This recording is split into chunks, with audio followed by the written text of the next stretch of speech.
Hello, dear students, good morning. How are you?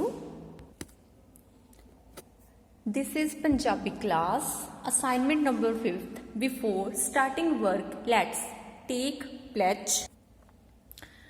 I, Satwinder Kaur, committed to be vigilant and bear in mind at all times the risks to myself and my colleagues from COVID-19.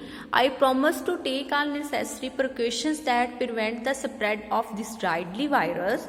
I promise to follow and encourage others to follow the key COVID-appropriate behaviors, to always wear a mask, face cover, especially when in public places, to maintain a minimum distance of 6 feet from others, to wash my hands frequently and thoroughly with soap and water. Together, we will win this fight against COVID-19. 6th grade grammar part बच्चे अज आप topic करांगे। ਅੱਜ ਦਾ topic ਹੈ ਬੱਚੇ ਇੱਕ ਐਸੇ ਜਿਹੜਾ ਕਿ ਵਿਸਾਖੀ ਦਾ ਮੇਲਾ ਜਾਂ ਅਣਡਿੱਠਾ ਪੈਰਾ ਹੈ। ਆਓ ਆਪਾਂ ਇਸ ਐਸੇ ਨੂੰ ਚੰਗੀ ਤਰ੍ਹਾਂ ਪੜ੍ਹਦੇ ਹਾਂ ਅਤੇ ਇਸ ਨੂੰ ਪ੍ਰਪੇਅਰ ਕਰਦੇ ਹਾਂ। ਪੰਜਾਬ ਵਿੱਚ ਕਹਿੰਦੇ ਬਹੁਤ ਸਾਰੇ ਤਿਉਹਾਰ ਮੇਲਿਆਂ ਦੇ ਰੂਪ ਵਿੱਚ ਮਨਾਏ ਜਾਂਦੇ ਹਨ। ਪੰਜਾਬੀ ਖੁੱਲੇ ਡੁੱਲੇ ਸੁਭਾਅ ਦੇ ਹੋਣ ਕਰਕੇ ਇਹਨਾਂ ਮੇਲਿਆਂ ਨੂੰ ਬੜੀ ਧੂਮਧਾਮ ਨਾਲ ਮਨਾਉਂਦੇ ਹਨ। ਵੈਸੇ ਤਾਂ ਸਾਰੇ ਹੀ ਮੇਲੇ ਉਹਨਾਂ ਨੂੰ ਬਹਿ ਕੜਾਹ ਵਾਂਗ ਲੱਗਦੇ ਹਨ, ਪਰ ਵਿਸਾਖੀ ਦਾ ਮੇਲਾ ਇਹਨਾਂ ਦੀ ਰੂਹ ਦੀ ਖੁਰਾਕ ਹੈ। ਇਹ ਮੇਲਾ ਪੰਜਾਬ ਦੇ ਪਿੰਡਾਂ, ਸ਼ਹਿਰਾਂ, ਮੰਦਰਾਂ, ਗੁਰਦੁਆਰਿਆਂ, ਦਰਿਆਵਾਂ ਦੇ ਕੰਢਿਆਂ ਤੇ ਕਹਿੰਦੇ ਮਨਾਇਆ ਜਾਂਦਾ ਹੈ। ਲੋਕ ਦਰਿਆਵਾਂ, ਤਲਾਵਾਂ ਵਿੱਚ ਪਹਿਲਾਂ ਇਸ਼ਨਾਨ ਕਰਦੇ ਹਨ ਤੇ ਫਿਰ ਮੇਲੇ ਦੀਆਂ ਖੁਸ਼ੀਆਂ ਮਾਣਦੇ ਹਨ। ਇਹ ਮੇਲਾ ਹਰ ਸਾਲ 13 ਅਪ੍ਰੈਲ ਨੂੰ ਵਿਸਾਖੀ ਵਾਲੇ ਦਿਨ, ਸੰਗਰਾਂਦ ਵਾਲੇ ਦਿਨ ਮਨਾਇਆ ਜਾਂਦਾ ਹੈ। ਇਸੇ ਕਰਕੇ ਇਸ ਨੂੰ ਵਿਸਾਖੀ ਦਾ ਮੇਲਾ ਕਿਹਾ ਜਾਂਦਾ ਹੈ। ਕਹਿੰਦੇ ਜਿਹੜਾ ਇਹ ਪੰਜਾਬ ਦਾ ਮੇਲਾ ਬਹੁਤ ਹੀ ਜ਼ਿਆਦਾ ਪ੍ਰਸਿੱਧ ਹੈ। ਇਹ ਮੰਦਰਾਂ, ਗੁਰਦੁਆਰਿਆਂ, ਝੀਲਾਂ, ਦਰਿਆਵਾਂ ਆਦਿ ਦੇ ਕੰਢਿਆਂ ਤੇ ਕਹਿੰਦੇ ਲੋਕੀ ਇਸ ਮੇਲੇ ਦਾ ਆਨੰਦ ਮਾਣਦੇ ਨੇ, ਭਾਵ ਕਿ ਇਸ ਦਿਨ ਇੱਥੇ ਨਹਾਇਆ ਜਾਂਦਾ ਹੈ ਤੇ ਨਹਾਉਣ ਨੂੰ ਪਵਿੱਤਰ ਸਮਝਿਆ ਜਾਂਦਾ ਤੇ 13 ਅਪ੍ਰੈਲ ਨੂੰ ਇਹ ਜਿਹੜਾ ਹੈਗਾ ਮੇਲਾ ਮਨਾਇਆ ਜਾਂਦਾ ਹੈ। ਇਸ ਮੇਲੇ ਨੂੰ ਮਨਾਉਣ ਦਾ ਮੁੱਖ ਕਾਰਨ ਕਿਸਾਨਾਂ ਦੀ ਹਾੜੀ ਦੀ ਫਸਲ ਨਾਲ ਸੰਬੰਧ ਰੱਖਦਾ ਹੈ। ਇਸ ਦਿਨ ਤੱਕ ਕਿਸਾਨਾਂ ਦੀ ਕਣਕ ਜਿਹੜੀ ਹੈਗੀ ਆ ਫਸਲ ਪੱਕ ਕੇ ਤਿਆਰ ਹੋ ਜਾਂਦੀ ਹੈ। ਉਹ ਇਸ ਦਿਨ ਵਾਢੀ ਦਾ ਆਰੰਭ ਕਰਦੇ ਹਨ। ਠੀਕ ਹੈ, ਜਦੋਂ ਕਿਸਾਨ ਆਪਣੇ ਸੋਨੇ ਵਰਗੀ ਰੰਗੀ ਫਸਲ ਨੂੰ ਵੇਖਦਾ ਹੈ ਤਾਂ ਉਸ ਦਾ ਮਨ ਜਿਹੜਾ ਹੈਗਾ ਨੱਚ ਉੱਠਦਾ ਹੈ। ਉਸ ਨੂੰ ਕਾਹਲੀ ਹੁੰਦੀ ਹੈ ਕਿ ਫਸਲ ਨੂੰ ਜਲਦੀ ਤੋਂ ਜਲਦੀ ਕੀ ਆ ਸਮੇਟਿਆ ਜਾਵੇ, ਭਾਵ ਕਿ ਵੱਢ ਕੇ ਇੱਕ ਸਹੀ ਟਿਕਾਣੇ ਤੇ ਰੱਖ ਦਿੱਤਾ ਜਾਵੇ ਤਾਂ ਜੋ ਬਾਰਿਸ਼ ਆਦਿ ਦੇ ਵਿੱਚ ਉਹਦੀ ਜਿਹੜੀ ਫਸਲ ਹੈ ਖਰਾਬ ਨਾ ਹੋਵੇ ਅਤੇ ਮੰਡੀਆਂ ਵਿੱਚ ਸੁੱਟ ਕੇ ਸ਼ਾਹੂਕਾਰਾਂ ਦਾ ਹਿਸਾਬ ਚੁਕਤਾ ਕੀਤਾ ਜਾਵੇ। ਇਸ ਲਈ ਵਿਸਾਖੀ ਵਾਲੇ ਦਿਨ ਨੂੰ ਸ਼ੁਭ ਮੰਨਦੇ ਹੋਏ ਕਹਿੰਦੇ ਵਾਢੀ ਦਾ ਜਿਹੜਾ ਹੈਗਾ ਆ ਆਰੰਭ ਕੀਤਾ ਜਾਂਦਾ ਹੈ, ਭਾਵ ਕਿ ਜਿਹੜੀਆਂ ਫਸਲਾਂ ਨੇ ਜਿੱਦਾਂ ਕਿ ਕਣਕ ਹੈ ਉਹਨੂੰ ਵੱਢਣਾ ਸ਼ੁਰੂ ਕੀਤਾ ਜਾਂਦਾ ਹੈ। ਅਜਿਹਾ ਵਿਸਾਖੀ ਦਾ ਮੇਲਾ ਸਾਡੇ ਪਿੰਡ ਤੋਂ 5-6 ਕਿਲੋਮੀਟਰ ਦੂਰ ਗੁਰਦੁਆਰਾ ਨਾਨਕਸਰ ਵਿਖੇ ਲੱਗਦਾ ਹੈ।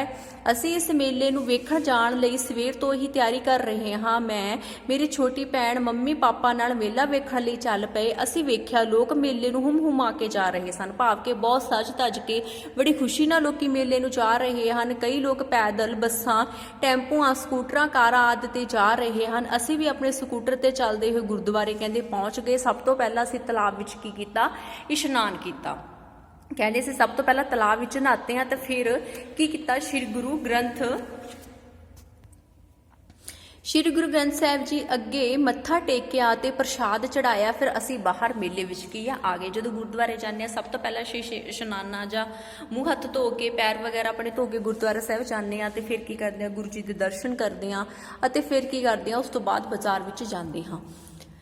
ਠੀਕ ਹੈ, ਇਸ ਮੇਲੇ ਨੂੰ ਮਨਾਉਣ ਦੇ ਇਤਿਹਾਸਿਕ ਕਾਰਨ ਵੀ ਹਨ। ਇਸ ਦਿਨ ਸ੍ਰੀ ਗੁਰੂ ਗੋਬਿੰਦ ਸਿੰਘ ਜੀ ਨੇ ਕਹਿੰਦੇ ਖਾਲਸਾ ਪੰਥ ਦੀ ਸਥਾਪਨਾ ਕੀਤੀ ਸੀ। ਉਹਨਾਂ ਨੇ ਕੀ ਕੀਤਾ ਸੀ, 5 ਪਿਆਰਿਆਂ ਨੂੰ ਅੰਮ੍ਰਿਤ ਛਕਾ ਕੇ ਸਿੱਖਾਂ ਵਿੱਚ ਇੱਕ ਨਵੀਂ ਰੂਹ, ਨਵਾਂ ਜੋਸ਼ ਪੈਦਾ ਕੀਤਾ ਸੀ ਤੇ ਉਸ ਸਮੇਂ ਮੁਗਲ ਸਰਕਾਰ ਕਾਰਨ ਨਾਲ ਕੀ ਹੈ ਟੱਕਰ ਲੈ ਸਕਣ। ਠੀਕ ਹੈ, ਕੀ ਲੜੇ ਸੀਗੇ ਉਹ, ਗੁਰੂ ਜੀ ਨੇ ਕੀ ਕੀਤਾ ਸੀ, 5 ਸਿੰਘ ਤਿਆਰ ਕੀਤੇ ਸੀਗੇ ਜਿਹੜੇ ਦੁਸ਼ਮਣਾਂ ਨੂੰ, ਜਿਹੜੇ ਮੁਗਲਾਂ ਦੇ ਵਿਰੁੱਧ, ਜਿਹੜੇ ਮਤਲਬ ਕਿ ਲੋਕਾਂ ਨਾਲ ਬਹੁਤ ਮਾੜਾ ਸਲੂਕ ਕਰਦੇ ਸੀਗੇ, ਠੀਕ ਆ, ਉਹਨਾਂ ਦੇ ਨਾਲ ਲੜਨ ਲਈ ਉਹਨਾਂ ਨੂੰ ਤਿਆਰ ਕੀਤਾ ਸੀ। ਇਸੇ ਦਿਨ ਜਲਿਆਂਵਾਲੇ ਬਾਗ ਵਿੱਚ ਹੋਏ ਇਕੱਠੇ ਭਾਰਤੀਆਂ ਤੇ ਕਹਿੰਦੇ ਜਨਰਲ ਡਾਇਰ ਨੇ ਗੋਲੀਆਂ ਦਾ ਮੀਂਹ ਵਰਾ ਕੇ 69 ਲੋਕਾਂ ਨੂੰ ਗੋਲੀਆਂ ਨਾਲ ਭੁੰਨ ਸੁੱਟਿਆ ਸੀ। ਇਸ ਦਿਨ ਲੋਕ ਉਹਨਾਂ ਨੂੰ ਵੀ ਕੀ ਹੈ ਸ਼ਰਧਾਂਜਲੀ ਭੇਂਟ ਕਰਦੇ ਨੇ। ਠੀਕ ਹੈ, ਕਹਿੰਦੇ ਵਿਸਾਖੀ ਵਾਲੇ ਦਿਨ ਕੀ ਹੋਇਆ ਸੀ, ਜਨਰਲ ਡਾਇਰ ਨੇ ਕੀ ਕੀਤਾ ਸੀ, ਜਲਿਆਂਵਾਲੇ ਬਾਗ ਵਿੱਚ ਇੱਕ ਭਾਰੀ ਇਕੱਠ ਸੀ, ਉੱਥੇ ਸੰਮੇਲਨ ਸੀ। ਲੋਕਾਂ ਨੂੰ ਬਿਨਾਂ ਦੱਸੇ ਉਹਨਾਂ ਨੇ ਕੀ ਕੀਤਾ ਸੀ, ਜਲਿਆਂਵਾਲੇ ਬਾਗ ਤੇ ਹਮਲਾ ਕੀਤਾ ਤੇ ਆਮ ਲੋਕਾਂ ਤੇ ਜਨਤਾ ਦੇ ਬਹੁਤ ਸਾਰੀਆਂ ਗੋਲੀਆਂ ਚਲਾਈਆਂ ਸੀ ਤੇ ਲੱਖਾਂ ਦੀ ਗਿਣਤੀ ਵਿੱਚ ਲੋਕੀ ਉੱਥੇ ਮਰ ਗਏ ਸੀ। ਅਸੀਂ ਵੇਖਿਆ ਮੇਲੇ ਵਿੱਚ ਕਾਫੀ ਭੀੜ ਸੀ, ਖਾਸ ਕਰਕੇ ਮਠਿਆਈਆਂ ਮੁਨਿਆਰੀ ਵਾਲਿਆਂ ਦੀਆਂ ਦੁਕਾਨਾਂ ਬੜੀਆਂ ਸਜੀਆਂ ਹੋਈਆਂ ਸਨ। ਲੋਕ ਜਲੇਬੀਆਂ ਪਕੌੜੇ ਬਰਫੀ ਆਦਿ ਖਾਣ ਵਿੱਚ ਰੁੱਝੇ ਹੋਏ ਸਨ। ਕੁੜੀਆਂ ਮੁਟਿਆਰਾਂ ਬੰਗਾ ਚੂੜੀਆਂ ਚੜਾ ਰਹੀਆਂ ਸਨ। ਕਈ ਕੁੜੀਆਂ ਮੁੰਡੇ ਗੋਲ ਗੱਪੇ ਚਾਟ ਟਿੱਕੀਆਂ ਆਦਿ ਖਾ ਰਹੇ ਸਨ। ਅਸੀਂ ਵੀ ਇੱਕ ਦੁਕਾਨ ਵਿੱਚ ਬੈਠ ਕੇ ਪਹਿਲਾਂ ਗੋਲ ਗੱਪੇ ਖਾਦੇ ਤੇ ਫਿਰ ਆਲੂ ਟਿੱਕੀ ਖਾਧੀ। ਬੜਾ ਹੀ ਕਹਿੰਦੇ ਸਾਨੂੰ ਮਜ਼ਾ ਆਇਆ ਤੇ ਬੱਚੇ ਉੱਚੇ ਉੱਚੇ ਅਸਮਾਨ ਨਾਲ ਗੱਲਾਂ ਕਰਦੇ ਭੰਗੂੜਿਆਂ ਤੇ ਝੂਟੇ ਲੈ ਰਹੇ ਸਨ। ਮਦਾਰੀ ਤੇ ਜਾਦੂਗਰ ਲੋਕਾਂ ਨੂੰ ਆਪਣੇ ਖੇਲ ਵਿਖਾ ਰਹੇ, ਲੋਕਾਂ ਦਾ ਖੂਬ ਮਨੋਰੰਜਨ ਕਰ ਰਹੇ ਸਨ। ਨੌਜਵਾਨ ਗੱਭਰੂ ਕਬੱਡੀ ਦੇ ਮੈਚ ਖੇਡ ਰਹੇ ਸਨ। ਪਹਿਲਵਾਨ ਜਿਹੜੇ ਹੈਗੇ ਨੇ ਕੁਸ਼ਤੀਆਂ ਲੜ ਰਹੇ ਸਨ। ਅਸੀਂ ਵੇਖਿਆ ਨਿਹੰਗ ਸਿੰਘ ਦੀ ਤਲਵਾਰਬਾਜੀ ਨੇਜ਼ੇਬਾਜੀ ਅਤੇ ਗੱਤਕੇ ਆਦਿ ਦੇ ਜੋਹਰ ਵਿਖਾ ਰਹੇ ਸਨ। ਠੀਕ ਆ ਪਹਿਲਵਾਨ, ਇਹ ਸਭ ਵੇਖ ਕੇ ਮਨ ਬਹੁਤ ਖੁਸ਼ ਹੋਇਆ। ਦੇਖੋ ਕਿੰਨਾ ਕੁਝ ਮਿਲਦਾ ਸਾਨੂੰ ਮੇਲੇ ਦੇ ਵਿੱਚ ਦੇਖਣ ਨੂੰ, ਹਨਾ।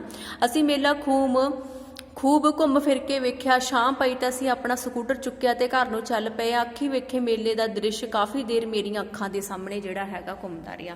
ਇਹ ਸੀਗਾ ਬੱਚੇ ਤੁਹਾਡਾ ਅੱਜ ਦਾ ਐਸੇ, ਠੀਕ ਆ, ਜਿਹੜਾ ਕਿ ਸੀਗਾ ਵਿਸਾਖੀ। ਤੁਹਾਨੂੰ ਪਤਾ ਹੁਣ ਟਾਈਮ ਵੀ ਚੱਲ ਰਿਹਾ ਕਣਕ ਦੀ ਵਾਢੀ ਦਾ ਤੇ ਵਿਸਾਖੀ ਵੀ ਨਿੰਗ ਗਈ ਹੈ, ਠੀਕ ਹੈ।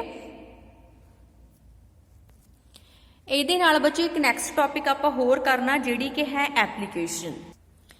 ਇਹ ਵੀ ਤੁਹਾਡੇ ਸਿਲੇਬਸ ਦੇ ਵਿੱਚ ਹੈ। ਇਹ ਐਸੇ ਤੇ ਐਪਲੀਕੇਸ਼ਨ ਤੁਸੀਂ ਸੇਮ ਇਹਦੇ ਤੋਂ ਜਿਹੜੀ ਮੈਂ ਤੁਹਾਨੂੰ ਰਿਟਨ ਅਸਾਈਨਮੈਂਟ ਦਵਾਂਗੀ ਉਹਨੂੰ ਦੇਖ ਕੇ ਬੱਚੇ ਤੁਸੀਂ ਆਪਣੀ ਫੇਅਰ ਨੋਟਬੁੱਕ ਤੇ ਕਰਨਾ ਹੀ ਕਰਨਾ ਇਹ ਵਰਕ, ਠੀਕ ਹੈ। ਚਲੋ ਕਰਦੇ ਹਾਂ ਆਪਾਂ। ਕਹਿੰਦੇ ਫਰਸਟ ਐਪਲੀਕੇਸ਼ਨ ਤੁਹਾਡੀ ਹੈਗੀ ਆ, ਤੁਹਾਡੀ ਜਮਾਤ ਕਿਸੇ ਇਤਿਹਾਸਕ ਸਥਾਨ ਦੀ ਯਾਤਰਾ ਕਰਨਾ ਚਾਹੁੰਦੀ ਹੈ। ਸਕੂਲ ਦੇ ਪ੍ਰਿੰਸੀਪਲ ਸਾਹਿਬ ਤੋਂ ਇਸ ਦੀ ਆਗਿਆ ਲੈਣ ਲਈ ਇੱਕ ਪੱਤਰ ਲਿਖਣਾ। ਸੇਵਾ ਵਿਖੇ ਪ੍ਰਿੰਸੀਪਲ, ਇੱਥੇ ਤੁਸੀਂ ਆਪਣੇ ਸਕੂਲ ਦਾ ਨਾਮ ਲਿਖਣਾ। ਐਵਰ ਕਨਵੈਂਟ ਸਕੂਲ ਮਾਛੀਵਾੜਾ ਸਾਹਿਬ, ਸ਼੍ਰੀਮਾਨ ਜੀ। ਸ਼੍ਰੀਮਤੀ ਦੀ ਜਗ੍ਹਾ ਤੇ ਕੀ ਲਿਖੋਗੇ? ਸ਼੍ਰੀਮਾਨ ਜੀ। ਬੇਨਤੀ ਹੈ ਕਿ ਮੈਂ 6ਵੀਂ ਜਮਾਤ, ਇੱਥੇ ਤੁਸੀਂ 6ਵੀਂ ਜਮਾਤ ਲਿਖੋਗੇ। ਮੈਂ 6ਵੀਂ ਸ਼੍ਰੇਣੀ ਦੀ ਵਿਦਿਆਰਥਣ ਹਾਂ ਜਾਂ ਵਿਦਿਆਰਥੀ ਹਾਂ। ਮੈਂ ਆਪਣੀ ਜਮਾਤ ਦੀ ਮਨੀਟਰ ਵੀ ਹਾਂ। ਹਰ ਸਾਲ ਦੀ ਤਰ੍ਹਾਂ ਸਾਡੀ ਜਮਾਤ ਕਿਸੇ ਵਿਦਿਅਕ ਟੂਰ ਤੇ ਕਹਿੰਦੇ ਜਾਣਾ ਚਾਹੁੰਦੀ ਹੈ। ਇਸ ਵਾਰ ਅਸੀਂ ਆਗਰੇ ਦਾ ਤਾਜ ਮਹਿਲ ਵੇਖਣ ਲਈ ਸਲਾਹ ਕੀਤੀ ਸੀ। ਕਿੱਥੇ ਜਾਣ ਦੀ ਸਲਾਹ ਕੀਤੀ ਸੀ? ਆਗਰੇ ਦਾ ਤਾਜ ਮਹਿਲ ਵੇਖਣ ਲਈ। ਕਿਰਪਾ ਕਰਕੇ ਸਾਨੂੰ ਇੱਥੇ ਇਤਿਹਾਸਕ ਸਥਾਨ ਤੇ ਜਾਣ ਦੀ ਆਗਿਆ ਦੇ ਦਿੱਤੀ ਜਾਵੇ। ਅਸੀਂ ਆਪਣੀ ਇੰਚਾਰਜ ਮੈਮ, ਤੁਸੀਂ ਆਪਣੇ ਕਲਾਸ ਇੰਚਾਰਜ ਦਾ ਨਾਮ ਬੱਚੇ ਲਿਖ ਦੇਣਾ ਜਾਂ ਕੋਈ ਵੀ ਨਾਮ ਤੁਸੀਂ ਲਿਖ ਸਕਦੇ ਹੋ। ਮੈਮ ਨਾਲ ਗੱਲ ਵੀ ਕਰੀ ਹੈ, ਉਹ ਸਾਡੇ ਨਾਲ ਜਾਣ ਲਈ ਤਿਆਰ ਹਨ। ਅਸੀਂ ਆਰਥਿਕ ਪੱਖੋਂ ਸਕੂਲ ਤੇ ਕੋਈ ਬੋਝ ਨਹੀਂ ਬਣਾਂਗੇ, ਭਾਵ ਕਿ ਅਸੀਂ ਕੋਈ ਵੀ ਬੋਝ ਨਹੀਂ ਸਕੂਲ ਤੇ ਪਾਵਾਂਗੇ। ਸਿਰਫ ਸਾਨੂੰ ਪਰਮਿਸ਼ਨ ਚਾਹੀਦੀ ਹੈ ਤੇ ਅਸੀਂ ਆਪਣਾ ਜਿਹੜਾ ਹੈਗਾ ਪੈਸਾ ਵਗੈਰਾ ਆਉਣ ਜਾਣ ਦਾ ਖਰਚਾ ਖੁਦ ਅਰੇਂਜ ਕਰਾਂਗੇ। ਸਾਰੇ ਬੱਚੇ ਆਪਣਾ ਖਰਚ ਆਪ ਕਰਨ ਲਈ ਤਿਆਰ ਹਨ। ਇਸ ਯਾਤਰਾ ਦਾ ਸਾਡੀ ਪੜ੍ਹਾਈ ਤੇ ਵੀ ਕੋਈ ਮਾੜਾ ਅਸਰ ਨਹੀਂ ਪਵੇਗਾ, ਕਿਉਂਕਿ ਇੱਕ ਧਾਰਮਿਕ ਸਥਾਨ ਹੈ, ਠੀਕ ਹੈ। ਇੱਕ ਦੇਖਣਯੋਗ ਥਾਂ ਹੈਗੀ ਏ ਆਗਰਾ, ਠੀਕ ਹੈ। ਹੋਰ ਵੀ ਉਹਦੇ ਨਾਲ ਨੇੜੇ ਤੇੜੇ ਘੁੰਮਣ ਵਾਲੀ ਜਗ੍ਹਾਵਾਂ ਹੈਗੀਆਂ ਨੇ ਤੇ ਉੱਥੇ ਦਾ ਇਤਿਹਾਸ ਵੀ ਬੱਚਿਆਂ ਨੂੰ ਪਤਾ ਲੱਗੇਗਾ। ਕਿਉਂਕਿ ਇਹ ਯਾਤਰਾ ਅਸੀਂ ਛੁੱਟੀਆਂ ਵਿੱਚ ਕਰਾਂਗੇ, ਕਹਿੰਦੇ ਜਿਹਦੇ ਨਾਲ ਪੜ੍ਹਾਈ ਦਾ ਵੀ ਕੋਈ ਨੁਕਸਾਨ ਨਹੀਂ ਹੋਵੇਗਾ। ਇਤਿਹਾਸਿਕ ਯਾਤਰਾ ਦਾ ਸਾਨੂੰ ਵਿਦਿਅਕ ਪੱਖੋਂ ਵੀ ਕਾਫੀ ਲਾਭ ਮਿਲੇਗਾ। ਜੋ ਇਤਿਹਾਸਿਕ ਗੱਲਾਂ ਬਾਰ-ਬਾਰ ਪੜ੍ਹਨ ਤੇ ਵੀ ਯਾਦ ਨਹੀਂ ਹੁੰਦੀਆਂ, ਅੱਖੀ ਵੇਖ ਕੇ ਉਹ ਸਾਡੇ ਦਿਮਾਗ ਦੇ ਵਿੱਚ ਚਿਰ ਸਥਾਈ ਬੈਠ ਜਾਣਗੀਆਂ, ਭਾਵ ਕਿ ਲੰਬੇ ਸਮੇਂ ਤੱਕ ਸਾਡੇ ਦਿਮਾਗ ਦੇ ਵਿੱਚ ਉਹ ਜਿਹੜੀਆਂ ਗੱਲਾਂ ਨੇ ਬੈਠ ਜਾਣਗੀਆਂ। ਕਿਰਪਾ ਕਰਕੇ ਸਾਡੀਆਂ ਭਾਵਨਾਵਾਂ ਦੀ ਜ਼ਰੂਰ ਕਦਰ ਕੀਤੀ ਜਾਵੇ ਤੇ ਸਾਨੂੰ ਇੱਥੇ ਇਤਿਹਾਸਿਕ ਸਥਾਨ ਤੇ ਜਾਣ ਦੀ ਆਗਿਆ ਜ਼ਰੂਰ ਦਿੱਤੀ ਜਾਵੇ। ਮੈਂ ਆਪ ਜੀ ਦਾ ਬਹੁਤ ਧੰਨਵਾਦੀ ਹੋਵਾਂਗਾ ਜਾਂ ਹੋਵਾਂਗੀ, ਠੀਕ ਹੈ। ਕੁੜੀਆਂ ਕੀ ਲਿਖਣਗੀਆਂ? ਹੋਵਾਂਗੇ। ਮੁੰਡੇ ਕੀ ਲਿਖਣਗੇ? ਹੋਵਾਂਗੇ। ਆਪ ਜੀ ਦਾ ਆਗਿਆਕਾਰ ਜਾਂ ਆਪ ਜੀ ਦੀ ਆਗਿਆਕਾਰੀ, ਠੀਕ ਹੈ। ਫਿਰ ਤੁਸੀਂ ਆਪਣਾ ਨਾਮ ਤੇ ਫਿਰ ਤੁਸੀਂ ਆਪਣੀ ਕਲਾਸ 6 ਲਿਖ ਦੇਣੀ ਹੈ। ਬੱਚੇ ਇਹ ਦੋਨੋਂ ਟੌਪਿਕ ਤੁਹਾਨੂੰ ਫਿਰ ਤੋਂ ਕਹਿ ਰਹੀ ਹਾਂ, ਸਾਫ਼ ਲਿਖਾਈ ਦੇ ਵਿੱਚ ਤੁਸੀਂ ਆਪਣੀ ਗ੍ਰਾਮਰ ਦੀ ਨੋਟਬੁੱਕ ਤੇ ਰਿਟਨ ਕਰਨੇ ਨੇ ਤੇ ਤੁਹਾਡੀਆਂ ਨੋਟਬੁੱਕ ਵੀ ਚੈੱਕ ਹੋਣਗੀਆਂ, ਠੀਕ ਹੈ। ਚੈੱਕ ਵੀ ਜ਼ਰੂਰ ਕੀਤੀਆਂ ਜਾਣਗੀਆਂ ਕਿਉਂਕਿ ਅਸੈਸਮੈਂਟ ਤੁਹਾਡੀ ਇਸੇ ਬੇਸ ਤੇ ਲੱਗਦੀ ਹੈ। ਤੇ ਨੈਕਸਟ ਇਹ ਹੈ ਕਿ ਤੁਸੀਂ ਇਹ ਦੋਨੋਂ ਟੌਪਿਕ ਚੰਗੀ ਤਰ੍ਹਾਂ ਲਰਨ ਵੀ ਕਰਨੇ ਨੇ, ਪੇਪਰਾਂ ਲਈ ਪ੍ਰਪੇਅਰ ਵੀ ਕਰਨੇ ਨੇ, ਠੀਕ ਹੈ। Thanks, have a nice day.